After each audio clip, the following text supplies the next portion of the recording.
Hello, good morning. हम preposition पढ़ रहे थे। कुछ प्रीपोजिशंस हम पढ़ चुके थे, उन्हें हम देख चुके थे। आगे हमारे सामने कुछ दो चार और प्रीपोजिशंस बाकी है जिन्हें हमें देखना है। तो आज बात करते हैं प्रीपोजिशन अंडर। अंडर एक प्रीपोजिशन है जिसका अर्थ होता है नीचे, दूसरा अर्थ होता है अधीन। इसके दो अर्थ हैं, नीचे या अधीन।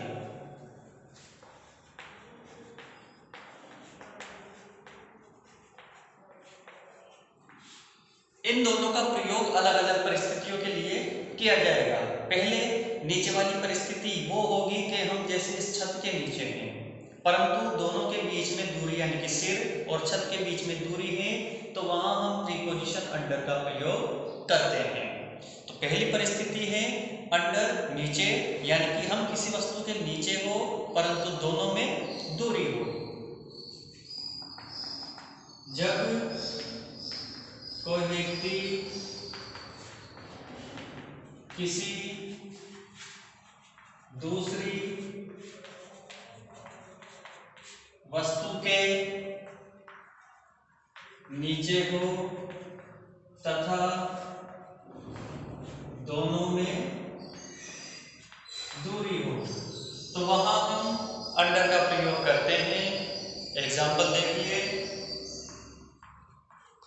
जैसे the cow is under the tree, यानी कि एक गाय पेड़ के नीचे बैठी है।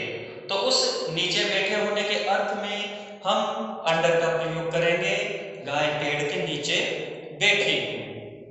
दूसरा एग्जाम्पल देखिए, यू आर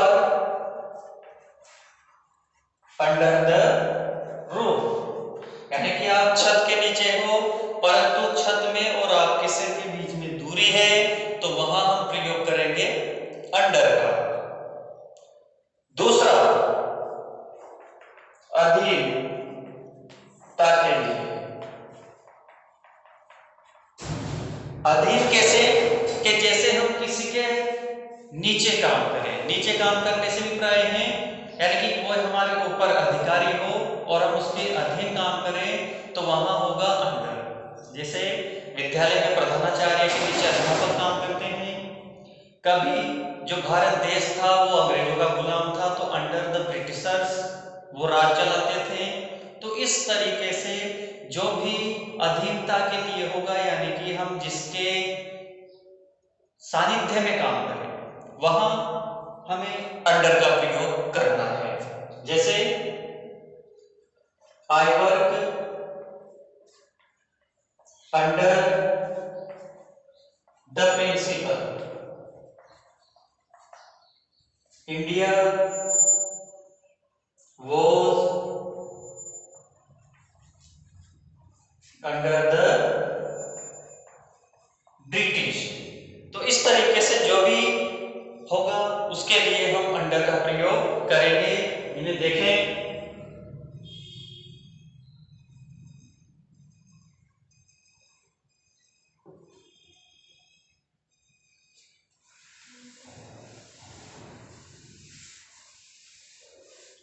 नेक्स्ट प्रीपोजिशन है अगेंस्ट।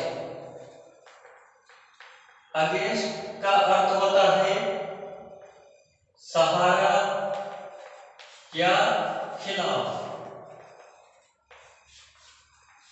दो अर्थ है इस प्रीपोजिशन के, सहारा या खिलाफ। सहारा कैसे?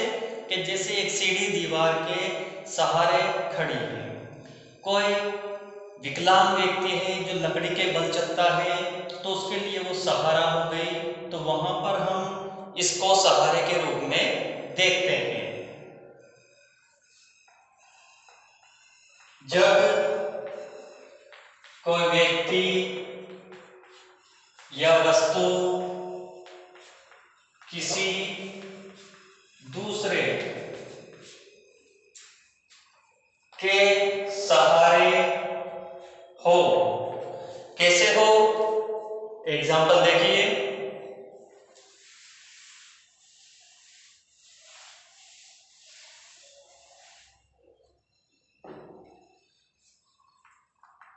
जैसे he walks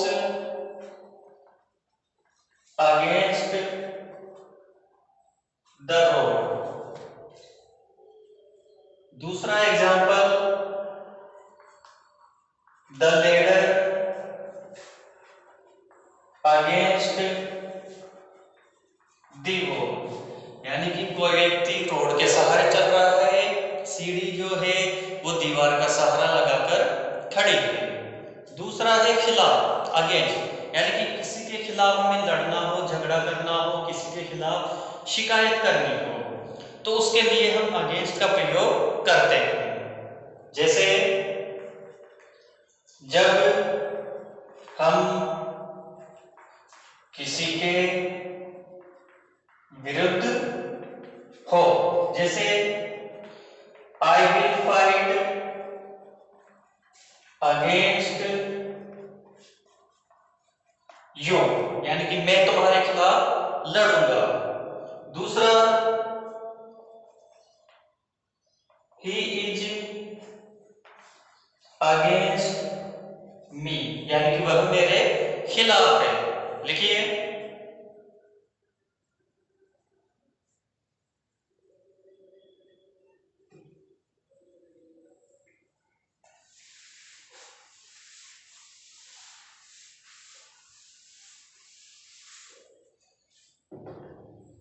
नेक्स्ट प्रीपोजिशन होती है एलोंग। एलोंग का अर्थ है लंबवत। लंबवत कैसे कि जब कोई व्यक्ति या वस्तु किसी सड़क, नहर, दीवार आदि के किनारे किनारे चले। किनारे चलने से मतलब है जैसे ये दीवार है, अब इसके हम किनारे किनारे चलते हैं तो इसके साथ साथ समीप समीप चलने के अर्थ में हम अगेंस्ट का यूज, एलोंग का यूज करते हैं। कोई व्यक्ति है सड़क के किनारे चलेगा, पेड़ पौधे सड़क के किनारे उग रहे हैं, तो वहां हम एलोंग का प्रयोग करते हैं। जैसे जब कोई व्यक्ति या वस्तु किसी सड़क, नहर या झील, नदी के किनारे चले। जैसे एग्जाम्पल देखें, trees are grown along the river, यानी पेड़ नदी के किनारों पर लगे हुए हैं। दूसरा example, horse is running along the road, यानी कि घोड़ा सड़क के किनारे दौड़ रहा है।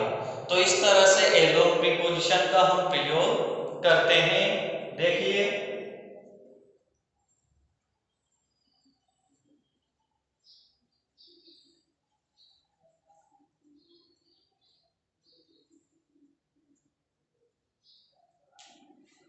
नेक्स्ट प्रीपोजिशन होती है फॉर।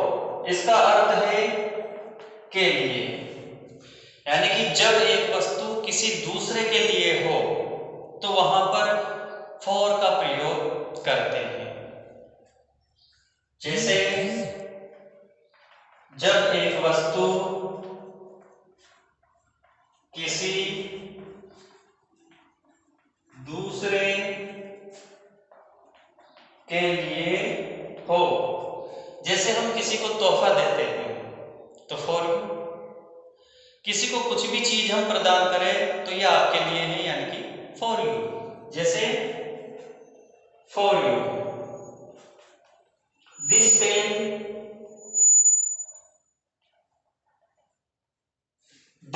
इज फॉर यू, तो ये जो पेन है किसी दूसरे के लिए है। तो इस प्रीपोजिशन फॉर का प्रयोग हम तब करते हैं जब हमें किसी को तोहफा देना हो, किसी दूसरे को कोई अन्य चीज प्रदान करनी हो। देखिए इसको,